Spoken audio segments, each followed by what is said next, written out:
Hey there, what's going on? My name is Joey Price, and I'm the CEO here at Jumpstart HR. Now, thank you for taking time out of your busy schedule to join our presentation on ways to improve your open enrollment experience. This chat with Maria Thorpe, one of our senior HR consultants here at Jumpstart HR, and Drew Skibitsky, COO at MWE, combines real-world HR experience with some of the best practices that you won't find anywhere else in the benefit space. This unbiased perspective helps you shape a open enrollment strategy that will improve employee engagement, drive better satisfaction of you in your role, and help deliver increased value to your organization. Now, sometimes we might look at open enrollment as just one of those things to check in the box. But what if I told you that open enrollment is a wonderful way to show the value that you deliver as an employer to your employees? There's no time like open enrollment in anywhere else in the calendar. This is when employees are wondering, are they spending their money wisely on health benefits? Are they getting the best value for their money? And do they need to go up or down in plan levels? And as people think about family planning or family changes in their household, this is their opportunity to make really smart decisions about their health and wellness, not just for themselves, but for their families. So you have an incredible moment ahead of you as you go into open enrollment season to take an advantage of the skills and abilities that you'll learn in this presentation to deliver that much more value to your team. And if you'd like any more help with some of the things that we've discussed with you today, or if you would like to learn more about our services, I encourage you to visit us at jumpstart-hr.com, where you can learn more about our fractional HR support and the research that provides you as an HR professional or a business owner with keys to better confidence in your HR operations and technology selection process. So without further ado, I'll turn this over to Maria and Drew. And be sure to share your lessons learned and just overall awareness about this webinar on social media and wherever you see us on social media like LinkedIn, TikTok, Instagram. We'd love to hear how this program impacted your open enrollment process. Take care. All right. Good day. I'm Maria. I am an HR consultant here at Jumpstart HR, and we would like to welcome Drew. And we're going to talk about open enrollment. I'm sure through the experience is the most frustrating and time-sensitive time in an HR person's career is going through that open enrollment season and making sure we have the right rates, making sure our employees are informed about their offerings. But welcome, Drew. Drew, welcome. Thank you, Maria. Thanks for having me. We're very excited to be here. My name is Drew Skibitsky. I'm the COO of MWE, and you're really looking forward to diving into the open enrollment discussion here. Open enrollment is what we live and breathe at MWE. So very excited to talk about it today with you, Maria. Excellent, excellent. Me too, me too. So what are some trends that you're seeing in open enrollment this year, and how can employers prepare for it? Yeah, sure. So, just a little bit background on myself and in MWE. With MWE, our tagline is better strategy, better results. So, a lot of people have never heard of a company that kind of does what we do, where we're pairing with HR professionals as well as with brokers. So, not taking the place of any existing relationships, but really honing in on how organizations can implement and execute the best open enrollment possible. Every group is different, right? Every employee is different when it comes to health, when it comes to family, when it comes to finances. And HR professionals, business owners, they spend a lot of time and a lot of money making sure that they provide fantastic benefits that employees are taking advantage of and appreciating.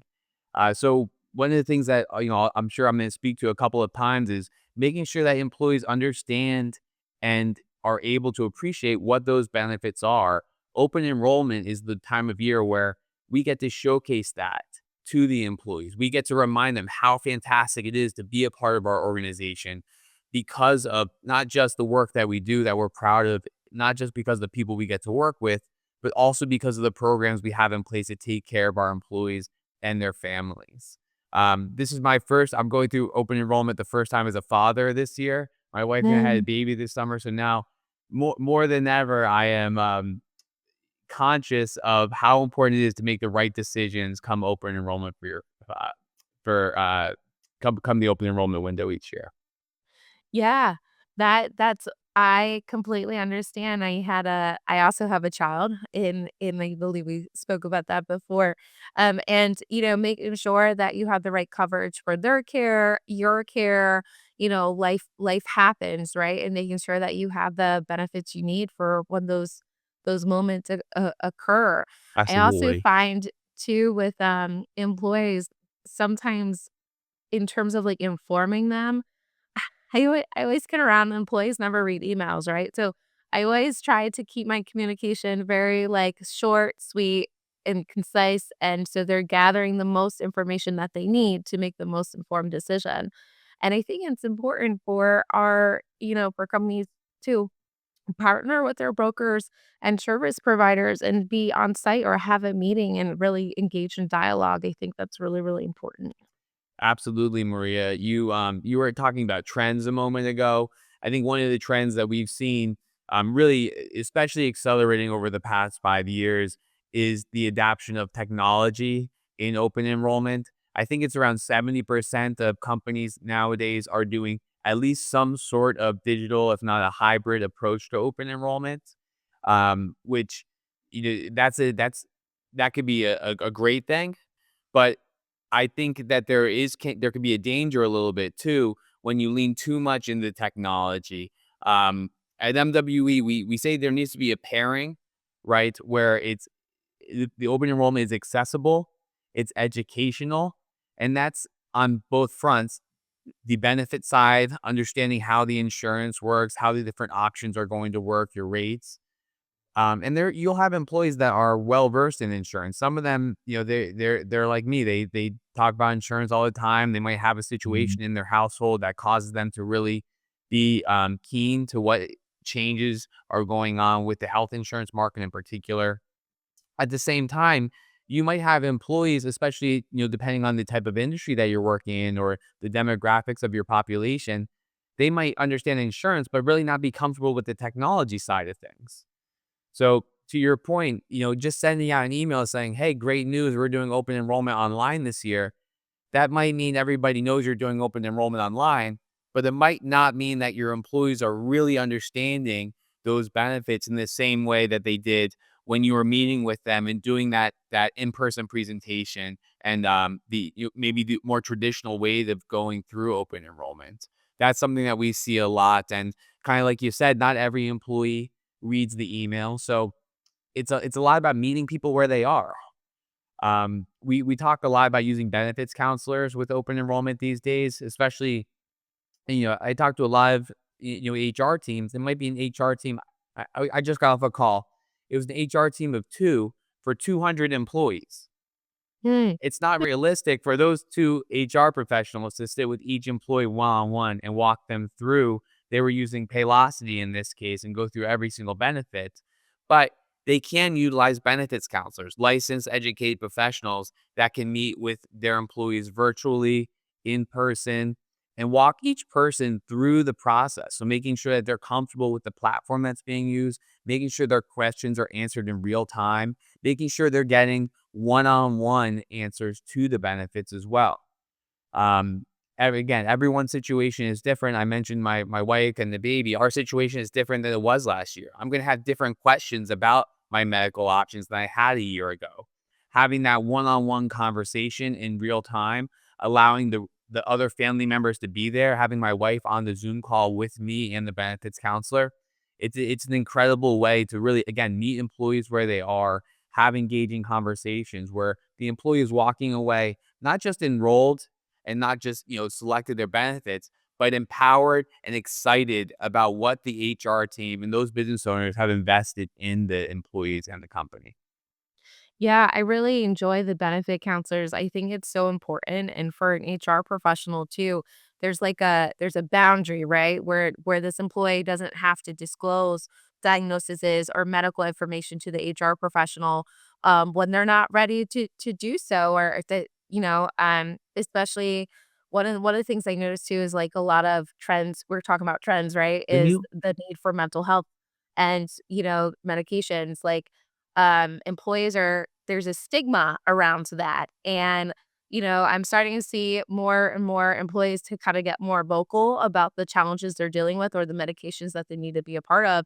But choosing benefits and an insurance or um, even an EIP or wellness program to help promote that is great when you have a benefits counselor or somebody to kind of talk to on a person to person level versus coming to like HR and be afraid or we're here to help, but there's that stigma that No, goes with it. I So, um, yeah, I love that. I love benefits counselors. We have a partner, we have a client who uses an ICRA.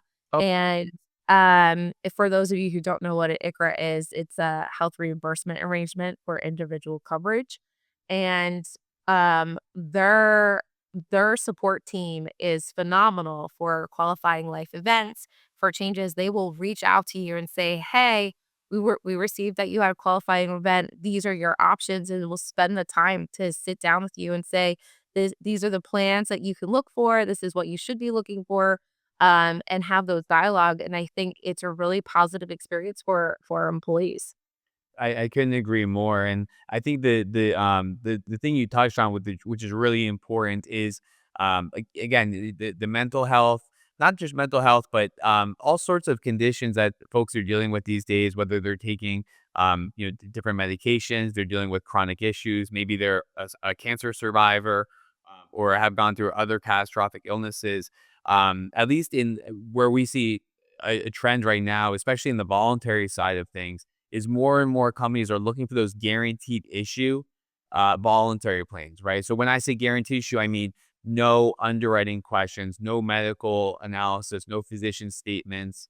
And what's really exciting, I would say, is that's not just for the traditional accident and critical illness indemnity, but with MWE, the hottest voluntary plan that we see now is actually a guaranteed issue permanent like long term care hybrid policy, which long-term care, a lot of people still don't realize that you can offer that as a voluntary benefit, but it is really, it's something that employees are looking for on the individual side, but they're having trouble getting it because of those exact reasons that you mentioned. Maybe they have gone through a bout with depression. Maybe they have, their height and weight isn't what the insurance company wants to see on the individual side of the market. So I think that that's the trend for guaranteed issue is huge. What I also like about that long-term care piece is, open enrollment and most of the benefits that we talk about with open enrollment are there to take care of the employee while they're actively employed. And as HR professionals, you take care of somebody for decades sometimes, right? Until they reach retirement or they finally leave the company. So how fantastic is it to introduce a plan that's also going to take care of them when they leave the company, when they retire, and they may be one of those 70% of Americans that are going to need home health care, that might need to move into an extended care facility at some point in their life. So that I thought that was another important trend that you really touched on there was worth bringing up as well. Yeah, the long-term care, I think that's wonderful. I'll be honest with you. I think, Drew, you're the first person I've heard talk about that. And from a person who sees, I'm very blessed that I'm personally very healthy right now. But I have some, family members who are in a stage of life where they really could use somebody to coming to their home and, caring for them, or, hey, like, they're getting to the age where, like, they can't walk up the steps the same way anymore, or their bones are a little bit weaker, and, those things are really, really important, and, having that in place kinda helps also your, like, family members because when you need care, there's money associated with that, right? And, it can be quite expensive depending on what your medical insurance covers, and this is just a supplement to add on top of that, right? So, I think it's wonderful. Yeah, Sign me up. absolutely. Yeah. Sign me up. Like, definitely, yeah, it's definitely exciting, and like you said, it's kind of one of those breakthrough products. A lot of times when I'm in conversation with HR professionals, I talk about that's one of the ones where you're playing to where the puck is going, right? You know that the employees are looking for it, but it's not yet a widely adopted voluntary plan. So the companies that are doing it now, they're really at the forefront of what's exciting and available now. Great, great. I love that. Is there anything else going on in the world of benefits of trends or maybe strategies? I think for our small businesses, the biggest thing I hear about is, hey, this is so costly, or I'm going to have to adjust my contribution. And what are some ways that our small businesses can like save money and still maximize their offerings to stay competitive in the workplace? Sure. So it really is. It can be a rock and a hard place with the ever increasing costs of healthcare, the ever increasing cost of health insurance premiums. It's tough. You I am I always say I'm kind of fortunate that I don't broker health insurance. I love working with health insurance brokers. I love working with HR professionals, but I think I can't imagine going and having that conversation each year. And some of the increases you hear year after year after year, those are tough conversations, right? And there doesn't seem to be a one silver bullet easy solution. Um, there are some things that you can do in terms of offering different types of policies, right? So there's the I know the trend that's been going on for a little while now is towards offering those higher deductible plans. I would say if you have never offered a high deductible policy in the past, one way to introduce that is to couple it with something like a hospital indemnity policy. You can design a hospital indemnity plan to match the high deductible policy. So, just to put that into practice, you might have two plans. One's a lower deductible, but one is a higher deductible plan where employees are going to pay less in premium. It's a little bit less on the employer as well. But with the difference in premium that they're saving, a little bit of that can be spent on something like a hospital indemnity policy or a critical illness plan. So that in the case where an employee is going through a situation where they're really going to face that deductible, when they're going to face potentially the annual out of pocket maximum, when they're dealing with hospitalizations, when they are dealing with someone in the family that's been diagnosed with cancer, or they've had a stroke or something of that nature, those plans are going to pay out well and above the out of pocket expenses that the employee would be burdened by under that high deductible healthcare plan. So just in terms of, kind of the expense of those plans, it really is tough.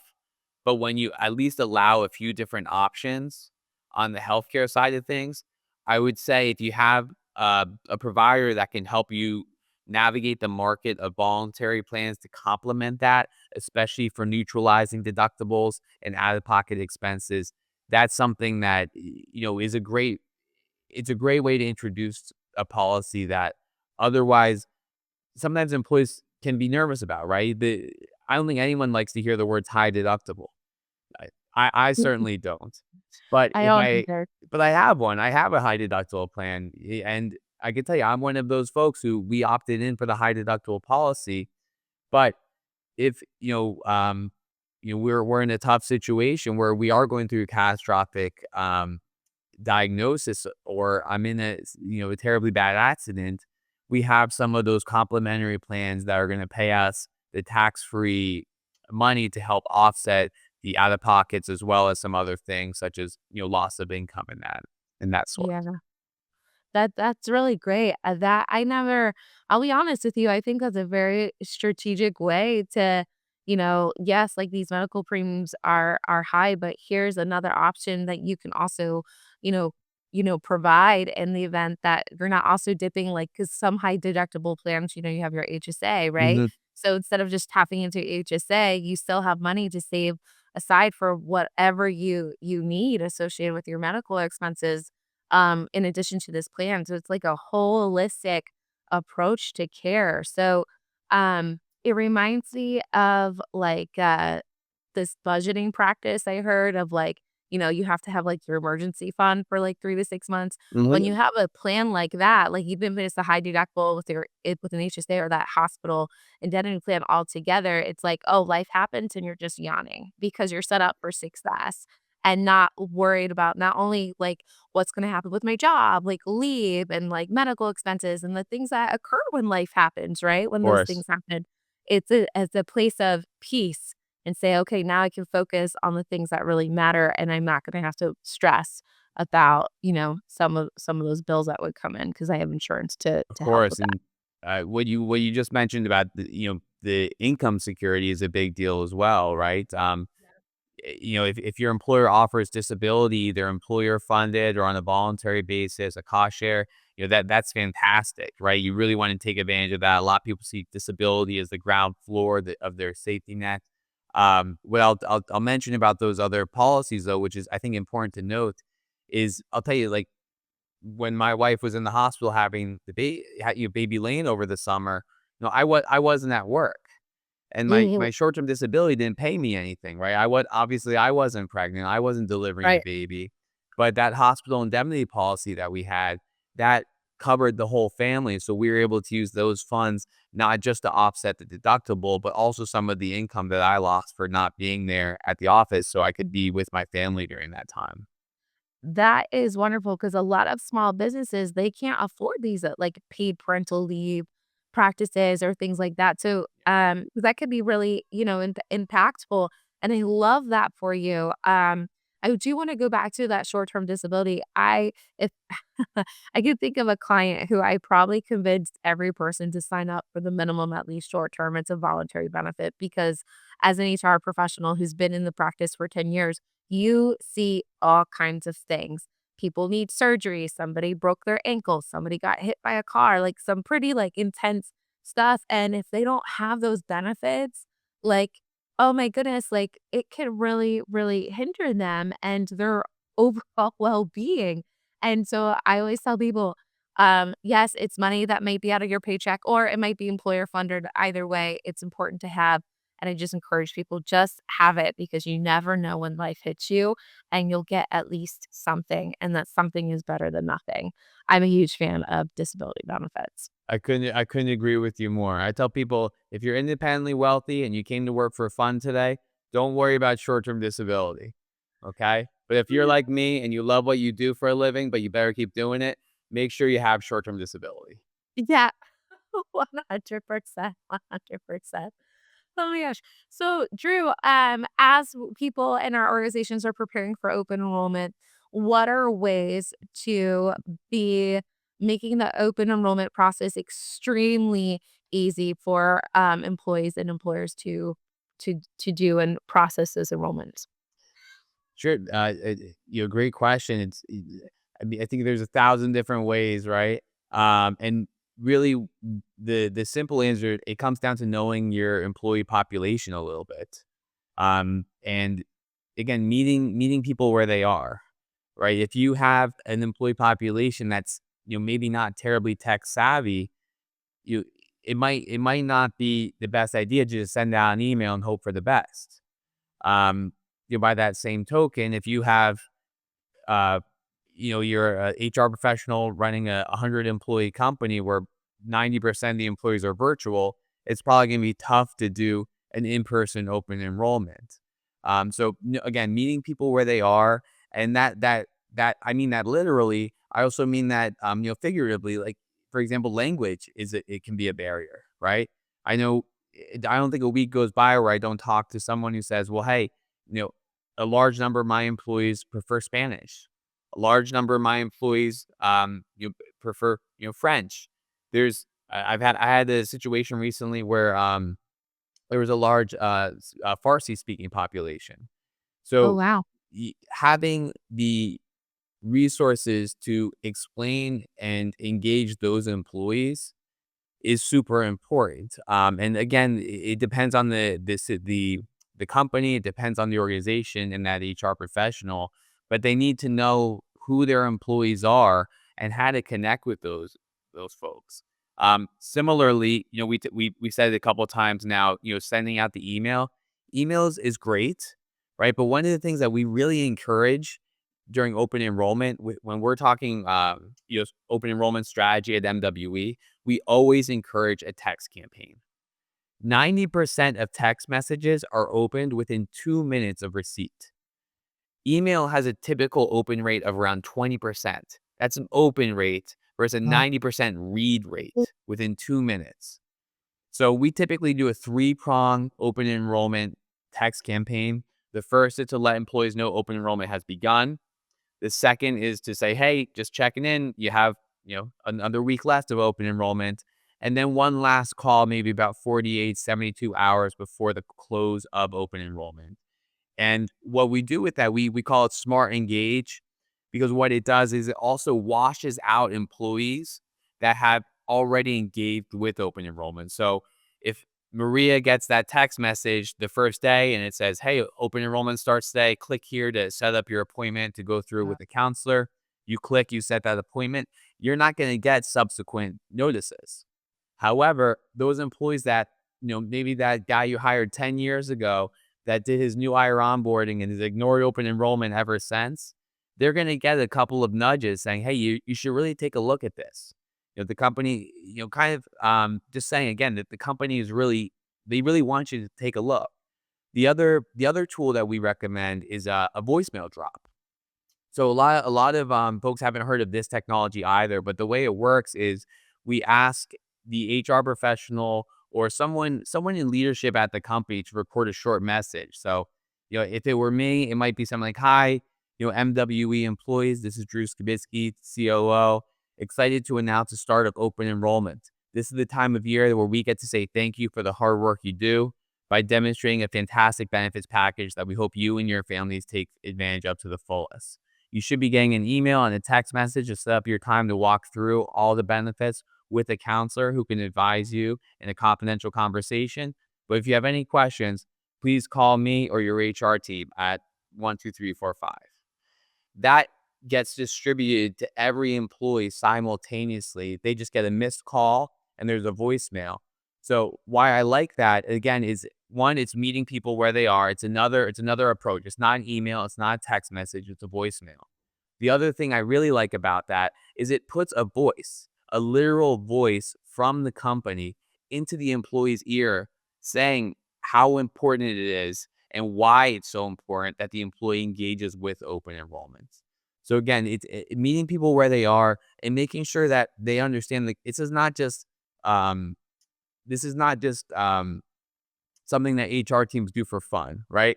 That's Right. not what open enrollment is. Open enrollment is a highly strategic, high investment operation that the company wants you to take advantage of. So, again, just meeting people where they are and trying to engage them the best way we can. I love that, Drew. So one of the things that I always encourage the employers that I work with, they're like, hey, we don't know how employees are feeling about our benefits. I'm always like, well, let's just ask them. And, I've done a couple surveys where it's like, how do you feel? Like, is your, do you understand what we're even offering? Like, I always start there. Like, do you understand what we even have? Because they always get pleasantly surprised sometimes how many people don't know, don't know. Um, or, I'm like, do you have any access issues accessing your benefits? Are you able to, your claims process, like talk to us about the good, the bad and the ugly, right? Uh-huh. And what are some things that we're not offering that you wish we could have? And I love these surveys because it meets people where they are, right? And gives a perspective to, leadership of like, this is what your staff is looking for. And luckily, I've have been very blessed to work with a lot of great organizations, and they always do a little something. So one of my clients this year, they don't offer any life long-term, short-term disability, and it's something that their staff really, really want. So this year, we're going to offer it. In addition to somebody said, hey, like I love our PTO bank, but it would really nice to have like an additional sick bank, and we're going to do those things. And so super exciting stuff. And I love to hear about the text messaging and the voicemail. I you said the voicemail stuff is a first for me, but how powerful would it be if that CEO did send a message and say, "Hey, I care about you. I care that we have these benefits for you. And, we hope you complete your enrollment or make a selection and know that these are here for you.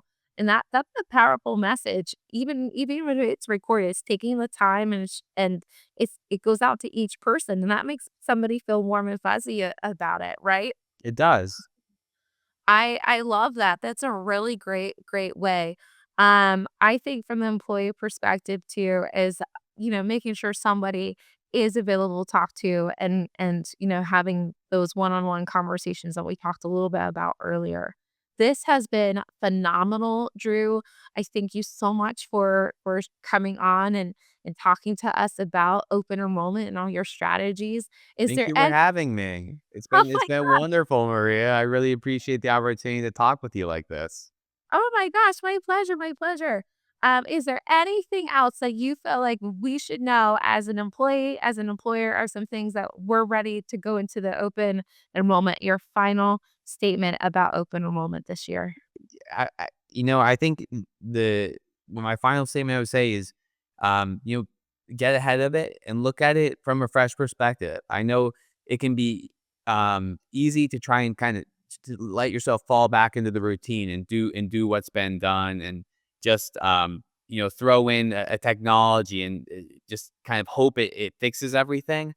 But if you go into the open enrollment planning season with a open mind, open to new strategies, new solutions, and again, with your specific employee population in mind, there's a lot of new ways that you can engage employees, that you can take care of employees, and that employees are going to not only respect the company for, but also stay with the company for, which really you know, that's a lot of the reason why companies offer benefits to attract and retain good people. So let's let open enrollment do that to the best ability we can. So we have some Q&A here coming in for Drew. So I'm going to read off the questions and have some dialogue around that.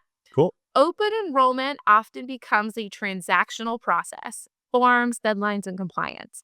How can HR leaders turn it into a strategic moment to reinforce company values, support retention, and enhance total rewards storytelling?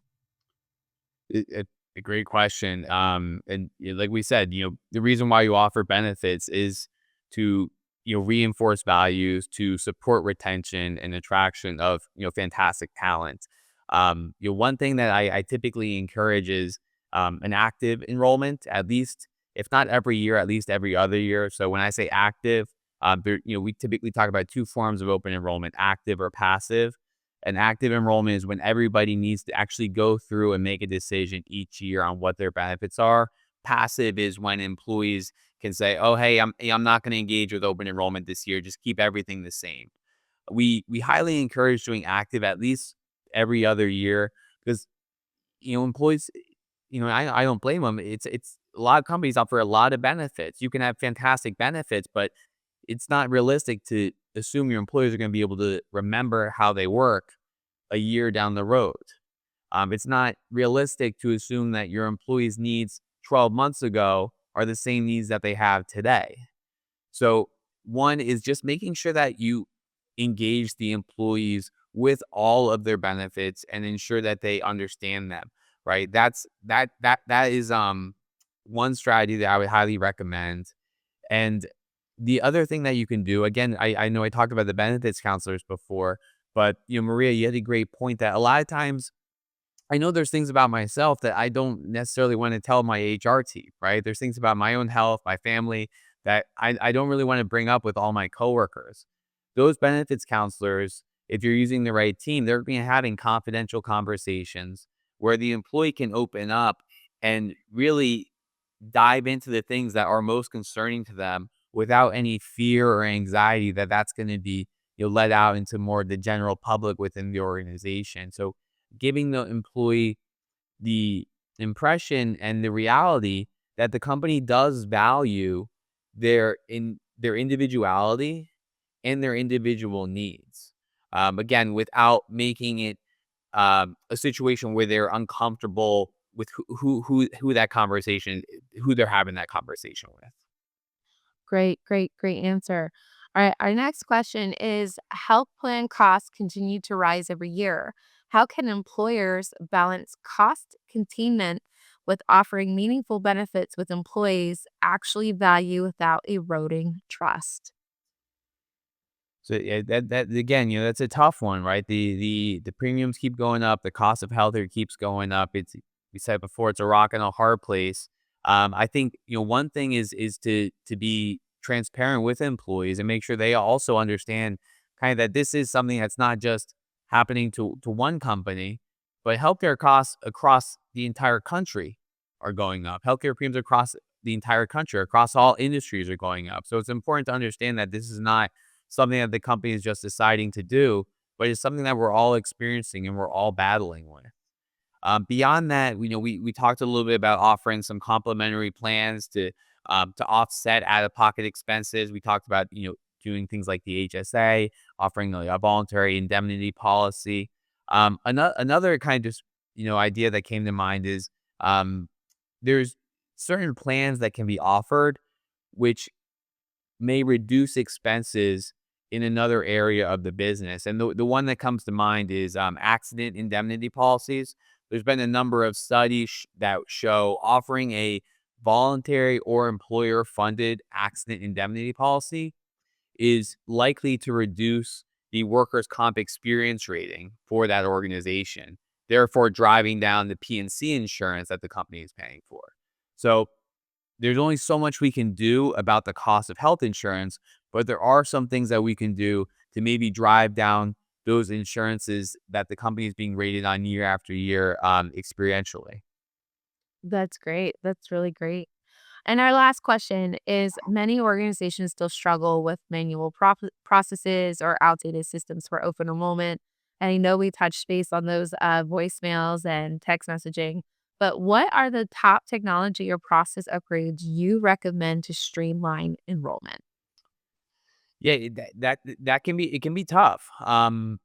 We all want to use technology to engage employees. We all want to use technology to make open enrollment easier, but there are 1,000 different solutions out there, right? I feel like I can't turn around with hearing about another enrollment platform. Um, what I think is really important is having the backing of a broker, either your traditional health benefits broker or somebody like MWE that's helping out with the open enrollment overall, that understands the marketplace, understands the landscape of what is out there and how these different systems interact with not just the employee population, but also the carriers that you're using for open enrollment, right? Different carriers have different capabilities with different platforms.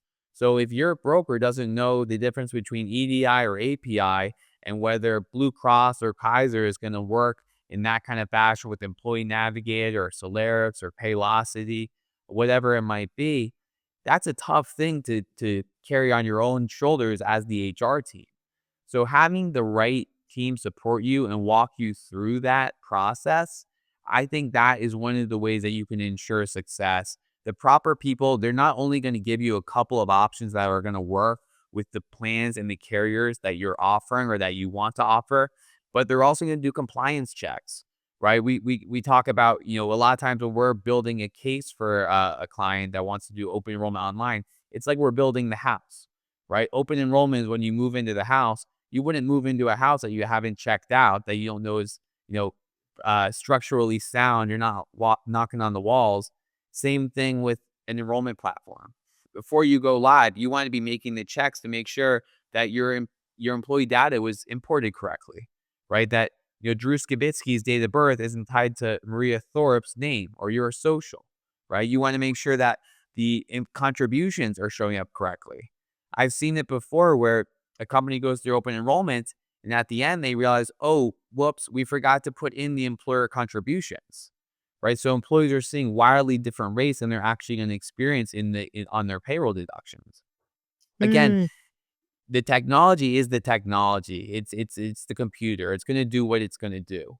But having the right team of people that are holding your hand and making sure that the technology is doing what it's supposed to do for your team and your employees and your benefits and the contribution levels that you've decided on, the contingency rules that you've decided on, that's how you find success, I think, with technology. Great. Love it. Love it. Well, those are all our questions for today. Great. Thank you so much. Drew, if people are watching this today and are really interested about benefits and some of the things that you're saying and wanted to learn more, what's the best way to reach out and contact you? You can call my cell phone, frankly, 908-358-2552. I give it to everybody. My company is MWE. You can email me there or just call our line and get connected to me. But I'm always happy to talk open enrollment, benefits, strategies. That's what I live and breathe. So this is always an exciting season for me, and I would welcome those conversations. Excellent, Drew. Thank you again. It was such a pleasure to have you today. Thank you, Maria.